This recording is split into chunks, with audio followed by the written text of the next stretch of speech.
Memahami istilah-istilah parfum, silage, projection, longevity, versatile, dan lain-lain. Apa sih itu? Nah, untuk kalian yang masih bingung dan awam dengan hal-hal tersebut, mungkin video ini akan sedikit banyak membantu untuk mengetahui secara lebih dekat. Tapi video ini akan berlaku untuk yang belum tahu ya. Untuk yang udah tahu tentu akan menjadi sebaliknya. Tapi kalau kaum sultan bingung mau nonton konten apa di YouTube, ya why not? Untuk sekedar nongkrong bareng di sini dan saling memberikan ulasan. Yaudah kalau gitu kita bahas bareng-bareng aja. Tapi sebelumnya intro dulu.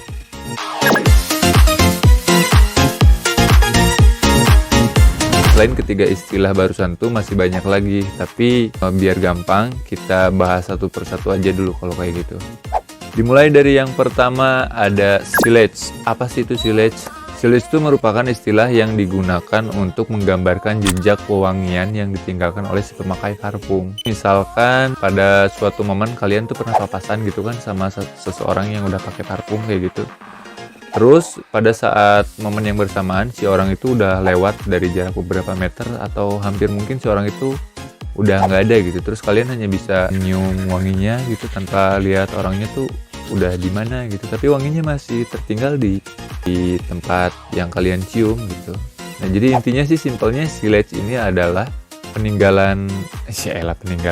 Intinya sih silage ini mendefinisikan tentang seberapa kuat daya peninggalan jejak si pemakai parfum gitu.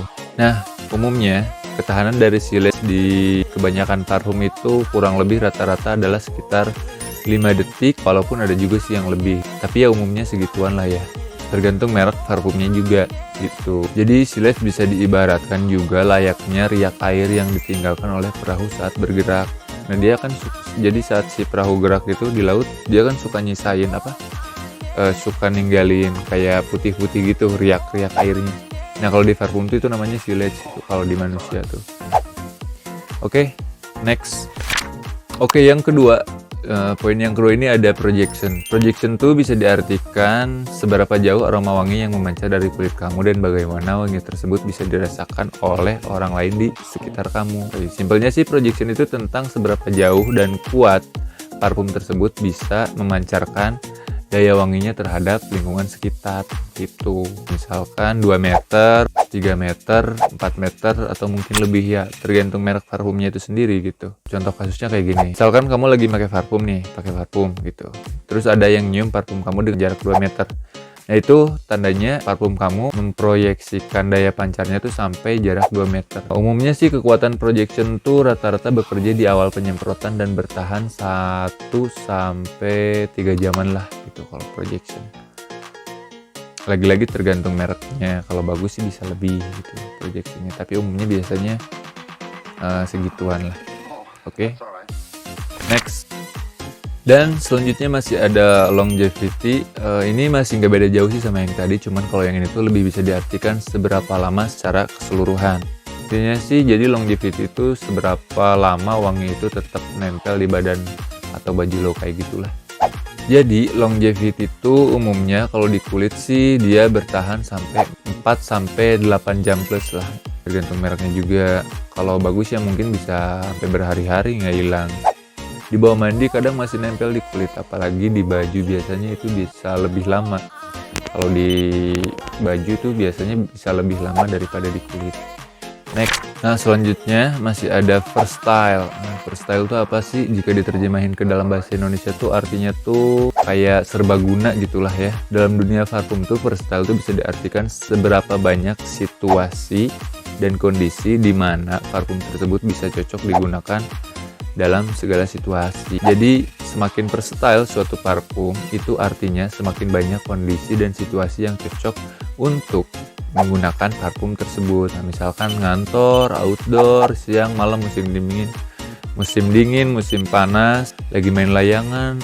Pokoknya semua situasi kalau parfumnya udah berjenis versatile, nah itu berarti cocok digunakan dalam situasi apapun. Nah, parfum dengan versatile yang tinggi umumnya adalah parfum-parfum beraroma segar atau sport gitu. Sementara parfum versatile rendah umumnya adalah parfum-parfum yang beraroma manis atau spicy. Oke, sampai situ. Kalau udah ngerti, kita akan lanjut ke istilah-istilah berikutnya.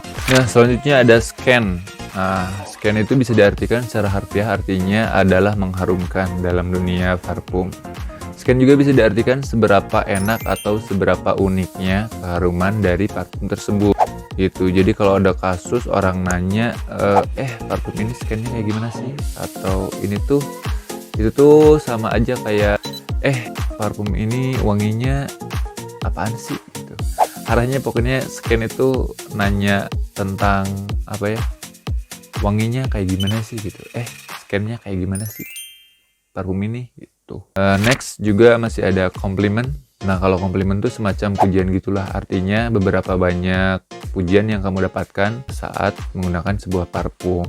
Misalkan ada reviewers YouTube mengatakan 5 terbaik kategori parfum dengan best compliment. Nah, itu artinya berarti 5 kategori parfum terbaik yang mendapatkan banyak pujian gitu dari orang-orang terdekat atau dari orang-orang sekitar yang mencium parfum tersebut. Terus juga masih ada decant. Kalau decant tuh, jadi decant tuh kayak cairan parfum di botol yang asli dipindahin ke botol yang lain gitu. Tapi si parfumnya masih parfum asli, cuman mindahin ke botol yang lebih kecil, dan itu dijual secara umum. Jadi decant itu istilah bahasa dari pemindahan parfum yang asli dari botol yang asli ke botol yang lebih kecil gitu ukurannya. Contohnya kayak vial yang ukurannya 5 ml sampai 10 ml gitu dan sebagainya. Jadi intinya mindahin parfum dari botol yang asli ke ukuran yang lebih kecil. Itu decant. Oke, sampai situ ngerti ya. Kalau udah paham, kita lanjut ke kategori yang lain, yaitu 5 jenis parfum berdasarkan konsentratnya. Yang pertama ada body mist, EDT, EDP, dan lain-lain. Sebenarnya apa sih istilah-istilah ini gitu kan? Nah, istilah ini tuh sebetulnya mengacu pada seberapa banyak jumlah konsentrat pewangian yang terkandung di dalam parfum tersebut. Jadi semakin tinggi tingkat konsentratnya, semakin lama pula ketahanan aroma wanginya. Oke, yang pertama kita bahas dari body mist atau cologne. Jenis yang ini tuh biasanya dengan konsentrat yang paling rendah, hanya sekitar 2%, sehingga aromanya hanya mampu bertahan kurang lebih 2 jam aja gitu. Kalau pengen tetap wangi tuh perlu disemprotkan berulang-ulang lah gitu.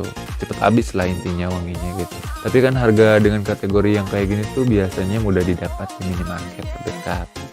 Jenis wangi ini tuh umumnya digunakan sehabis mandi agar tubuh terasa lebih segar. Next. Oke, selanjutnya masih ada EDT atau EDT atau E de toilet atau Eau de Parfum.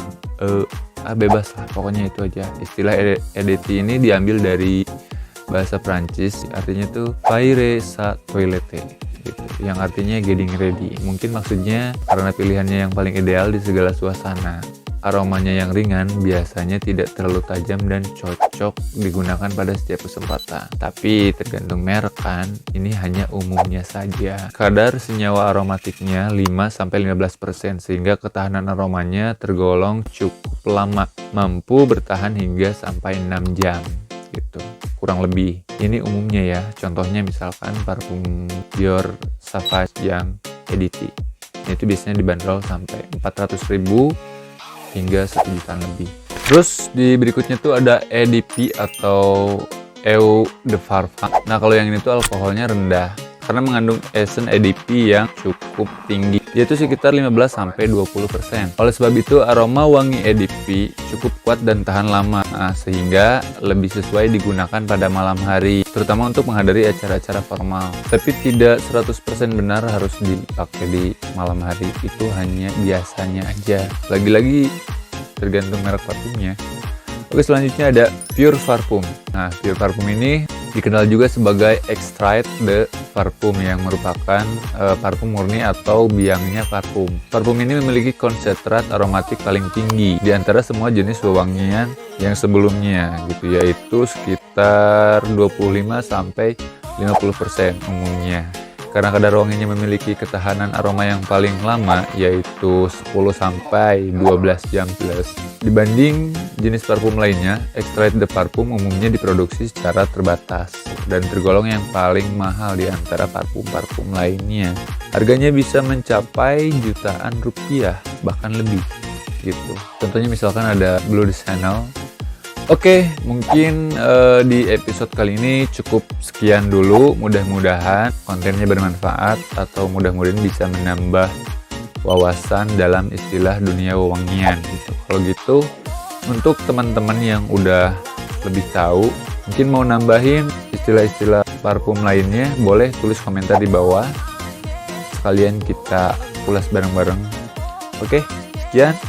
Kita ketemu lagi di episode berikutnya. See you next time. Bye.